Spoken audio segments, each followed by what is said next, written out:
Shifting Woodland is one of the most ridiculous magic cards I've ever seen. This is a land that taps for green, enters untapped if you control a forest, and if you have Delirium, which is 4 or more different card types in your graveyard, you can spend 4 mana to have this land become a copy of any permanent in your graveyard, maybe a very special 10 mana enchantment. And because this isn't a tap ability, you could also tap Shifting Woodland's ability to activate this. It combos really, really well with the recently printed Sunken Citadel, which taps for 2 mana for mana abilities of lands. In fact, if you have a Sunken Citadel, any other land in Shifting Woodland, you can just activate this with only 3 lands in play, which is really wild. The card also pairs, I think, really well with Flare of Cultivation. This is a 0 mana sorcery that sacrifices a creature to put a land into play and a land into your hand. That puts a sorcery in the yard and a creature in the yard. You're like, very close to Delirium at that point.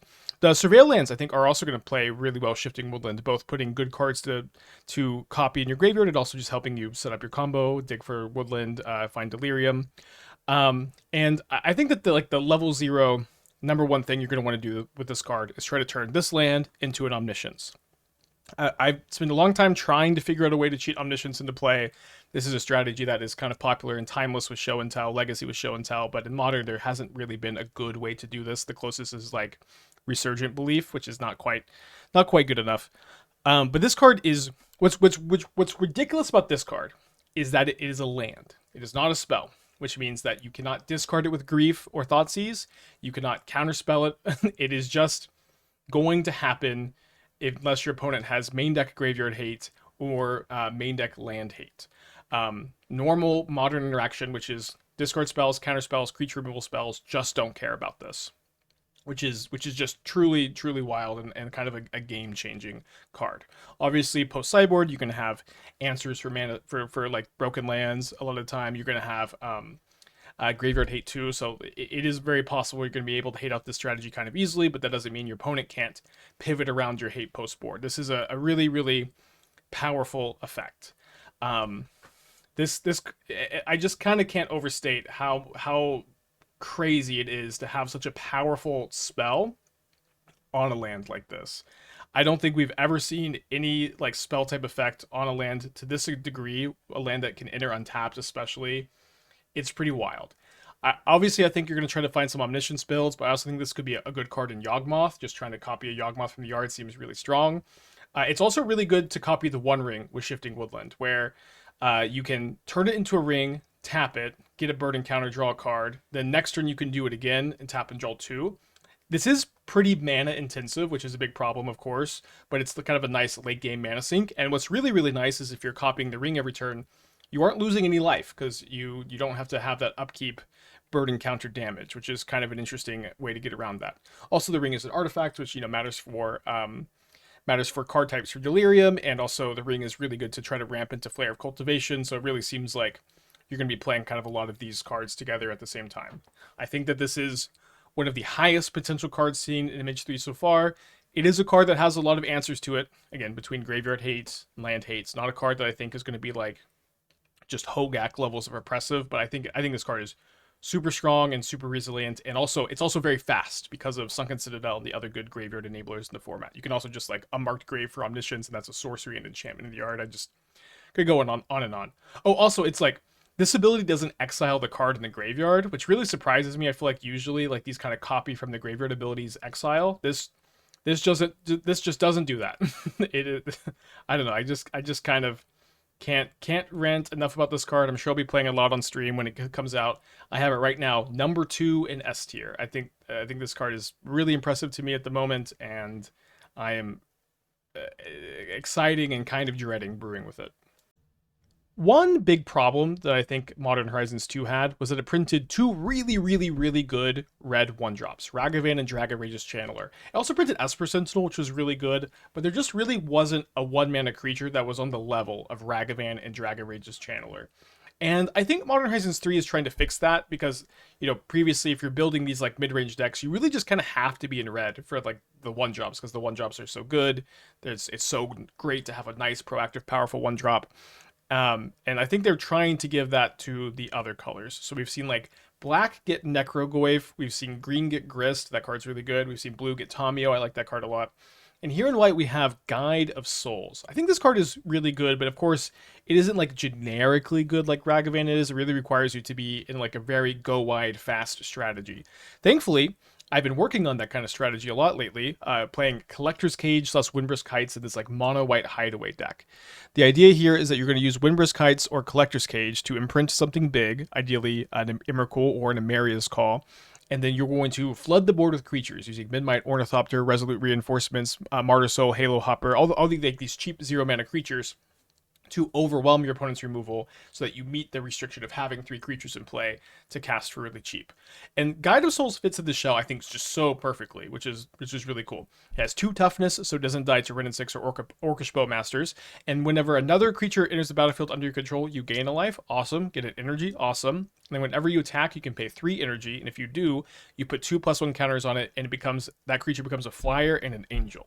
So in this deck that's playing a ton of 0-drops and is really capable of just going turn 1 Guide of Souls, turn 2 Ornithopter, Midnight, 1-drop, or 1-drop, or 1-drop, 1-drop, 0-drop, 3-drop Convoke card.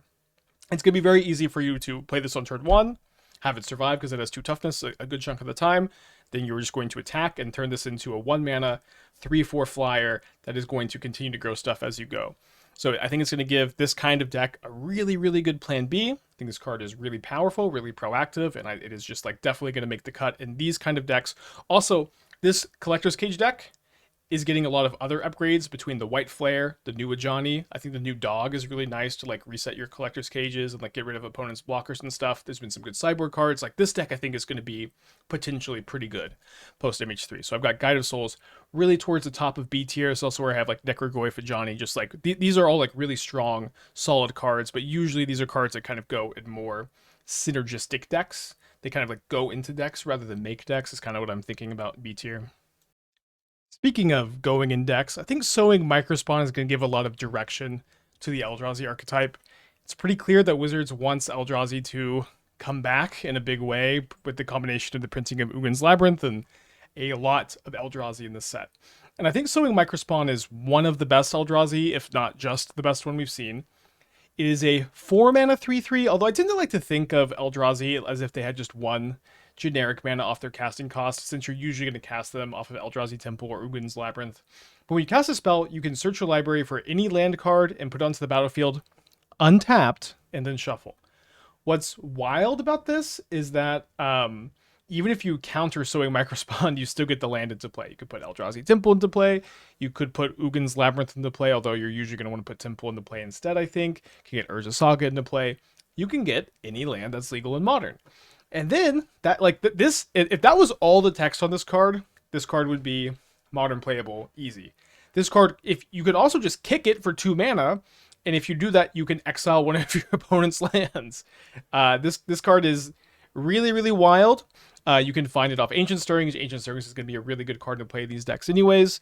I think it is a better 4-mana Eldrazi than Thought-Knot Seer. And you're even going to be able to play this card on turn 2 if you go like turn 1 Delighted Halfling, turn 2 Eldrazi Temple or Ugin's Labyrinth into this card. Definitely, and at this point for me, the Eldrazi deck is starting to get some focus and direction in my mind, and I have this card pretty high in A tier. I could see this card moving up pretty quickly, though, after getting some games in with it. Toxic Deluge is a really cool reprint into Modern. It's a 3-mana sweeper that you can pay X life to give all creatures -X until end of turn. Now, I do think this card is going to be a little bit worse in Modern than it is in Legacy and Commander. Life totals matter more in Modern. Your mana is more painful. Creature combat matters more in Legacy, and you have only 20 life points to start with instead of Commander's 40. That being said, I do think this card is still going to be pretty good. I do think that if you want to play a black sweeper in your deck, it's going to compete a little bit with Damnation. But what's also nice about Toxic Deluge is it doesn't just kill all creatures. So if you're playing cards like Death Shadow, like Necrogoyf, there's a good chance you can play this and just like kill the little stuff and keep your bigger stuff, which is definitely really nice. I do think this card will see a solid amount of play.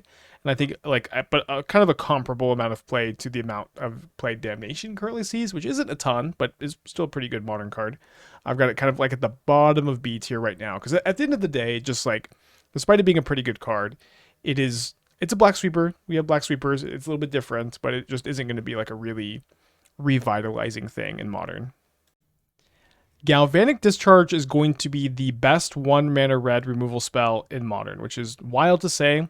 The current best is Unholy Heat, and I think Galvanic Discharge is going to be better than Unholy Heat, and I think Heat is better than Bolt, and Bolt is still pretty good, and at least this one can still target opponents, huh? But what Galvanic Discharge does is allows you to choose a creature or planeswalker and gives you 3 energy. Then you can pay any amount of energy to have Galvanic Discharge deal that much damage to that permanent. So this is a super power crept Harness Lightning, where it is 1 mana instead of 2 and can target planeswalkers, which Harness Lightning couldn't do. Pretty wild. And Galvanic Discharge is not going to be the best card like in a vacuum. If this was the only if this was the only energy card coming to the set, I wouldn't be saying this. But Amped Raptor is going to be super duper good. Like yesterday, I was saying that this might just be the best 2 mana creature in Modern. Now we have a super good removal spell where you can go turn 1 Galvanic. This is going to be something that happens in Modern sometimes. Your opponent, you are going to win the die roll. You're going to play a red source. You're going to pass the turn to your opponent. They're going to play a Ragavan. You're going to use Galvanic Discharge to kill that Ragavan. Then you're going to have 2 energy left over. You're going to untap, you're going to cast Amped Raptor, and you're going to flip a One Ring and cast a One Ring and put it into play. Obviously, this won't happen that often, but this is just like going to be a somewhat realistic thing to happen in Modern. This density of really powerful 1 mana energy generators that allow you to cast high mana value cards on turn 2 with Amped Raptor, potentially, is going to be, I think, a pretty real thing. In combination with this and the 1 mana cantrip that makes 2 energy, attune with Aether, we've got a lot of really good energy cards. Maybe we're going to Aetherworks Marvel people, maybe we aren't. Also, Unstable Amulet is a really, really, really good card advantage engine that plays super well with Galvanic Discharge. This card is also just going to be able to kill something early really often and store some energy and kill something big late, just like Harness Lightning, but just like when you take like a good standard card like Harness Lightning and then you cut the mana cost in half and you let it also target planeswalkers, that's a Modern staple right there. And so right now, I think this is at the top of my A tier. I think this is going to be a super impactful card. And there was someone in my chat today who was like, well, you have to build around it. You have to play an energy deck for Galvanic Discharge to be good. But it's just like, it's really not that complicated. You're just going to play the best 2 mana creature, Amped Raptor, with the best 1 mana removal spell, and a really good card draw spell with Unstable Amulet, and that's just going to be this package of red cards that goes in like every red mid-range deck until MH4, I guess. Disruptor Flute is a really interesting power crept, maybe not quite power crept Pithing Needle variant. So unlike Pithing Needle, it costs 2 mana. Like Pithing Needle, you can choose a card name and stop activated abilities from being activated, unless they're mana sources, of course. But spells with the chosen name cost 3 more to cast. So being 2 mana by itself means that Pithing Needle is not an obsolete card in Modern anymore, since 1 is half of 2, and 1 can be searched off Urza Saga, so in all your Saga decks, you're still going to play a Needle. But this card is really, really good. I have it kind of like in the middle of B tier right now, but the tier list is kind of abstract. Don't get too lost in the sauce. All these cards are really playable. But I have it like kind of in the middle of B tier because I'm just kind of viewing this as a sideboard card right now. I think it's a really, really, really good sideboard card. I think it's one that, because it's colorless, it can just go in any deck. I think it's going to be very, very good. This card could be main deckable. So one big problem with Pithing Needle is that if you're going to try to needle like a Planeswalker or a One Ring, you have 2 options. You can use your mana proactively to stop them from being able to effectively play those cards. And the problem with that line is that your opponent gets a little bit of value. They get to plus their Red and 6. They get to minus their Teferi. They get to tap their One Ring. They get to use their Yawgmoth. And then the problem with playing it proactively to stop them from using it is that your opponent never has to use mana to use their cards. So like you play the ring on Red and 6, think, okay, I'm just going to use a removal spell this turn instead. I'm going to do something else with my mana than do what you chose to needle. What's cool about Disruptor Flute is your opponent can cast that Ren and 6, and then you can say, okay, in response, I'm going to Disruptor Flute. This Ren and 6 is off. Your other Ren and 6s don't do anything, and you had to waste your mana. And the same is true of One Ring. Your opponent casts the ring, you play this, you've wasted your mana, which is really cool.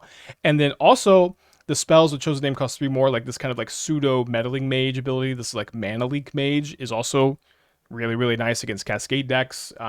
There are a lot of decks in Modern that are just built around one card, like Yawgmoth, like Primeval Titan, and this card is going to be good against all of those. And so there's a chance that this card is main deckable. like a main deckable answer. It may be like a metagame thing. It may just be the case immediately post MH3. Things are going to change so much, it's really hard to say for sure. So this is kind of where I have it right now because I think it's a super premier sideboard card. Like, this is kind of the next best sideboard card, Collective Resilience, and I have it like just, like a whole tier lower at the bottom of this tier. But I think there's if this card is main deckable, it would shoot up for me. But again, don't get too lost in the sauce with the tier list stuff. Like, this just kind of is a good mental catalog, a good way to kind of think about what cards to start brewing with. And it's all going to change immediately within a couple weeks after playing with them anyways. There's no way to perfectly predict this stuff without getting your hands on it. Just a kind of good catalog to get ready for the biggest set of our lifetime. Unlike its pretty broken green counterpart, we've got a pretty cool black utility land here, like a Castle Locthwain. Enters untapped unless you control, or enters tapped unless you control a swamp. And instead of paying 3 mana and tapping it to draw a card and lose some life, instead you pay only 1 mana, tap it, and target creature you control connives X, where X is the number of creatures that died this turn. So this is a powerful ability that is not going to go in very many decks. You're going to be wanting to be playing something like Yawgmoth, something with, a bunch of sacrifice synergies potentially for you to want to play this card. And I think if you're meeting those synergies, this card will be a pretty cool utility land, and you're just kind of not going to consider it very much in decks like Scam, I think. I don't think you would play this card in Scam. Like, I think I would probably play Castle Locthwain instead, but I'm not entirely sure. But it's pretty cool. It's like a nice deck builder's tool. At the moment, I just kind of have it like at the bottom of C tier. It's just, this is kind of where I've been putting like good utility lands that are not like super defining here. Like, they fit a role, they're playable, they're solid, but they just are not really going to change that much. Cards that I do think maybe will shake up things and be pretty format defining are the other MDFC lands. Supposedly there's 10 of them. 1 creature of each color and 1 non-creature instant or sorcery of each color. I could only find these 7. I don't know if the other 3 are leaked. But I'll add them to like their own mini tier list later, and it doesn't really matter that much because, kind of simply put, these cards will make Oops All Spells a lot better. They'll make Belcher a lot better because their deck needs these like untapped MDFCs to function really well. They're a big deal for those decks. When you are building not those decks, you're going to consider cards like Sink into Stupor, which bounces a spell or non-land permanent to its owner's hand, or Fell into the Profane, which kills a creature planeswalker. You're going to consider these cards for like their ability to pitch to Grieve, Force of Negation, Subtlety. You're going to consider them as like utility lands too, maybe in control decks. You're going to play Disciple of Freyalise in Elves. You're going to play Disciple of Freyalise in your Titan. We already went over that the other day. But these are really just good utility lands. They're kind of like Beseiju, Otawara, Aganjo, in the fact that they are untapped lands that you could just use as a spell instead, but they play a little bit differently. I actually have Razorgrass Ambush kind of lower here because I think it's mostly worse than Aganjo. It allows you to deal 3 damage to target attacking or blocking creature. Aganjo is 1 more mana, but discounted if you have a legend, and 4 damage. But Aganjo just doesn't cost you life, so I think that card's mostly better. I think Bridgeworks Battle is pretty bad. It's +2/+2 fight. But don't get too lost in the sauce on these. These are good 1 color utility lands. They're really cool like deck builders toolkit cards. Like maybe you want to play Sundering Eruption because there's a lot of the Shifting Woodland deck or a lot of Ugin's Labyrinth decks and you want some main deck hate. And I really like having these cards when I'm building decks, and I think that they are going to factor into deck building a lot. So I have them kind of at the bottom of B tier here, like a whole step up from their tapped NDFC counterparts down here in C tier. I think these are awesome deck builders toolkit kind of cards, things that I will think about when I build almost any deck in the format. And I think at the moment they all look pretty well balanced, pretty well designed, and maybe I'll take that back if Belcher ends up being the best deck in the format. Marionette Apprentice is a pretty cool callback to Marionette Master.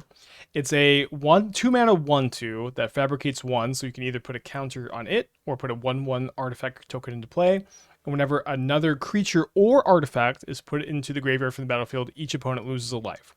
So it's kind of like an improved Disciple of the Vault, which also has the whenever artifact is put in the graveyard, opponent loses a life.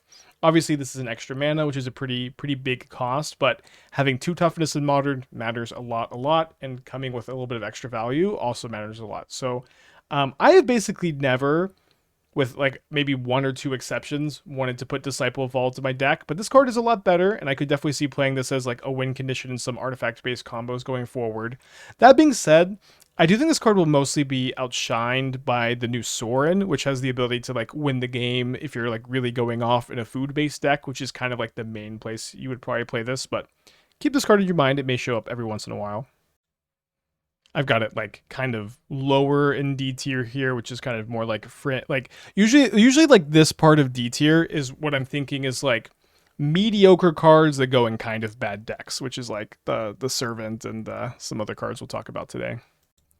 Triton Wavebreaker is a really cool card, and I feel like it's kind of tragic that it's in a Modern Horizon set because I feel like this would be an awesome standard Pioneer card, but it just like isn't quite good enough for Modern. But it's like it is close. It's a 1 mana 1/1 with prowess. Then you could also use it to bestow to give a creature +1/+1 in prowess. So you could use this to give a Swift Spear double prowess, or give Slickshot Show Off prowess plus its ability, and really go crazy on one creature. And if they kill it, you have a backup prowess creature, which is cool. But at the moment, I don't think it makes the cut in the prowess deck. I think it's just a little too weak individually. It's kind of a little bit win more to put on another creature, and I just would not put it in the prowess deck. So it's very cool. I know people are going to want to talk about it. These cards that are cool and interesting, but just not good enough. I do like to talk about in these videos. There are some commons and uncommons that are just not close to powerful enough, so we just don't talk about them because they're not interesting.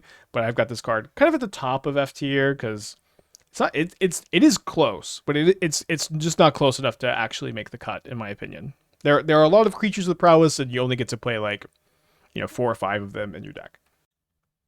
Royal Cartographer is a pretty interesting energy enabler here, energy payoff. 2 mana 1/3 Merfolk Rogue. Whenever a land enters the battlefield under control, make it energy. Landfall is usually doubly good in Modern than it is in Pioneer, of course, because fetch lands trigger these cards twice. And you can tap it and pay 6 energy, which is a lot, to draw 3 cards. Somewhat notable that this is a ability you can use with Agatha's Soul Cauldron, although I think we're pretty far away from an energy-based Agatha Soul Cauldron deck. But this card's pretty cool. I could see this deck occasionally making my energy decks. Occasionally. And I haven't started building them yet. It could end up playing better than I think. But at the moment, I think this is going to be more fringe. But I do think energy decks are going to be pretty good. So I think this is, going to be a pretty lower powered option in a deck that decks that I think will be pretty good. So I kind of have it in the mid of D tier here for now. Cursed Mirror is another pretty cool reprint from a commander set into Modern. I like this pick being printed into the format. It is a really sweet card. It is an artifact that taps for red, and when it enters, you can have it become a copy of any creature on the battlefield until end of turn, and it gains haste. So I think the most common spot you would see this potentially is as a Karn, the creator tutor target, although I think most decks would probably choose to play Phyrexian Metamorph instead, and also like that slot in the sideboard is usually not like a lot of times people don't even play Phyrexian Metamorph, so maybe people will play this. I one thing about Cursed Mirror is I do like distinctly remember building a deck one time, and I remember wanting Cursed Mirror for the deck, and being like a little annoyed it wasn't legal. But this was a long time ago. The power level of Modern is really different, and I think this card will be mostly unplayable, so I've got it pretty low here in D tier. It will definitely be like a fun tool for some more fun casual decks, but not going to be something that you see at the top 8 of a tournament probably ever. Roshin Roaring Prophet is a really, really cool 4 mana 4/4. Enters the battlefield, mill 6 cards. And of those 6 cards, you can put one of them with an X cost, the mana cost, into your hand. And you can tap and kind of use it like a metal worker to make colorless mana equal to the amount of cards with X in their mana cost that you reveal. There are 2 big problems with this card. One, it is just kind of too slow. Like, a turn 4 card that you're hoping to just like totally untap with is asking a lot in Modern. You could do that with the One Ring, but unlike Roshin, the One Ring just gives you protection from everything, so you can kind of guarantee untapping with it, and the ring is going to draw you 3 cards instead of 1 card, and the ring is colorless and goes in every deck. And the other problem with Roshin is that there are not that many good cards with X in the casting cost. To some extent, you have these like some like powerful synergistic cards, but the cards that they're synergistic with just are not very good. So you have like Walking Ballista, which is not really a card you want to play unless you're a Tron deck for the most part, and you have like maybe World Souls Rage and like Genesis Hydra. There's just like, and these cards are like mediocre fringe playable cards, and that's kind of like the best of the bunch too for the most part. Could build a very fun like kitchen table style deck with this. I'm sure Roshin will be an awesome commander, but I've got her pretty mid here in F tier. Reckless Pyrosurfer is another Modern Horizons victim, I think, because I think this could have been an awesome standard Pioneer card. 2 mana 2/2 haste, has landfall to give itself Battle Cry. And this stacks, so if you crack a fetch land, this would have double Battle Cry, which gives all other creatures +1/+0 or +2/+0 if you have double Battle Cry. And the problem with this card is it's just like a little too high on the mana curve in these like go wide aggressive decks. Because where do you want to play this card? You want to play this card alongside Gleeful Demolition, Kadotha Rebirth. You want to put a bunch of little stuff into play and then give that stuff extra power. But the problem is this card is not as good at doing that as like Goblin Bushwhacker or Reckless Bushwhacker because it's effectively a mana more. And also like in these decks that are super low curve, super low to the ground, it's kind of asking a lot for you to like wait till turn 3 and then make sure you have like a fetch land to save your fetch land for your Reckless Pyrosurfer. It's tough. I think it's just not good enough in these kind of decks. I think I would rather play the Bushwhackers. I'd rather play the Convoke spells. I'd rather play Collector's Cage in these kind of decks. And it just doesn't really go anywhere else. So a very cool card, a pretty interesting card, but unfortunately pretty solidly F tier. I think Wizards has done a really good job picking which commander slash legacy cards to print into modern. I really like Reform. I remember I bought the precon that Reform was in back in the day, and I thought the card was so cool. 4 mana 0/1, not the best stats, but when it dies, it gets bigger, it becomes a 3/3 fish. When that dies, you make a 6/6 whale. When that dies, you make a 9/9 kraken. So I do think it's kind of fun to like fantasize about casting this with like a Goblin Bombardment or War and Soul Trader in play and like sacking it and pinging 2 or sacking it twice, pinging 2 things, or sacking it twice, making 2 treasures. And then you have the 6/6 in play and like, oh, I bet you want to kill this 6/6, but if you kill this 6/6, I'm going to sack it. I'm going to get a 9/9. It's kind of a nice thought, but if you want to play a 4 mana creature in a deck that cares about sacking things, the only creature should be Yawgmoth, basically. Like, it's just Yawgmoth is that guy, and it's not going to be Reform, I think. It would be cool if there was a combo with it. Maybe there is a combo with it that I don't know about. It's not a card I'm going to completely delete from my memory. It is really cool. Maybe there's something that cares about like power 0, toughness 1. But I think if it's playable at all, it'll be super, super fringe. So I've got it at the top of F for fringe, I guess. Estratification has kind of been like a frustrating card for me to evaluate so far. It's a 3 mana enchantment. It enters the battlefield as a copy of an enchantment you control. And at the beginning of your upkeep, you can flicker the invocation and potentially copy something else or copy the same thing with like an ETB effect. And this card is kind of frustrating because it reads pretty good. Like, you're going to get a copy. If you're playing an enchantment focused deck, you're going to get a copy of your best thing, and you get to like forever have whatever the best enchantment is on your side of the battlefield, and you get to reuse ETBs over and over again. And because you're an enchantment focused deck, it's going to be kind of harder to interact with you. But there are not that many good enchantments, or not that many enchantments with good reusable ETBs. And it's going to take me a while to go through them and kind of dig and try to figure out what it is you can do with this card. And I haven't seen anything so far, but maybe there's something in MH3 that you're supposed to do with this. So I haven't. This card came out today. I haven't done a deep dive yet. I'd be interested to hear if y'all have any interesting applications for the card. Copying Enchantress's Presence seems pretty interesting. Playing it in an Enchantress deck in general seems interesting. Copying Urza Saga is also kind of cool because you could copy it with when it already has Chapter 2 in play, and then you could make a Saga token and you could flicker it, and you could kind of just always do that. But I don't know. It's a very, very confusing card for me. So I just kind of have it tentatively in like the middle of D tier right now. I don't think it'll be super impactful, but this could like easily be F, and it could also like possibly be like C for me. I don't know. It's a tough one. Cranial Ram is a really interesting 2024 take on the classic cranial plating, both giving +X to your creature, where X is the number of artifacts you control, but this gives an extra point of toughness, and it also comes with the creatures attacked onto it, a living weapon 0/0 germ stapled onto the equipment. Unlike cranial plating, it costs 2 mana to equip instead of 1, and doesn't have the really cool attach ability. But I think, like in a vacuum or whatever, this card is like more powerful than cranial plating because it comes with a creature equipped to it. But I think it is worse than cranial plating overall, because black red and the casting cost is so tough, and Affinity already has just like the worst mana ever, so I kind of can't imagine Affinity is actually going to end up playing it. But I don't know, the card is pretty good, so like I kind of put like cards that are like pretty good and don't have a home around here in D tier, like a bit better than like the mediocre cards in existing bad decks. I guess, although I have it sandwiched kind of between like the medium sideboard cards, so I don't know. That's Cranial Ram. You may just never see this card cast in Modern. Maybe it should be F tier. At the very least, is cool. Might get banned in Pauper, and we'll see if Mox Opal ever gets unbanned. This card will be a lot better. And that brings us up to speed for today. It has been a big task to catalog all this stuff and bring this out as fast as possible for you to consume and help digest yourself.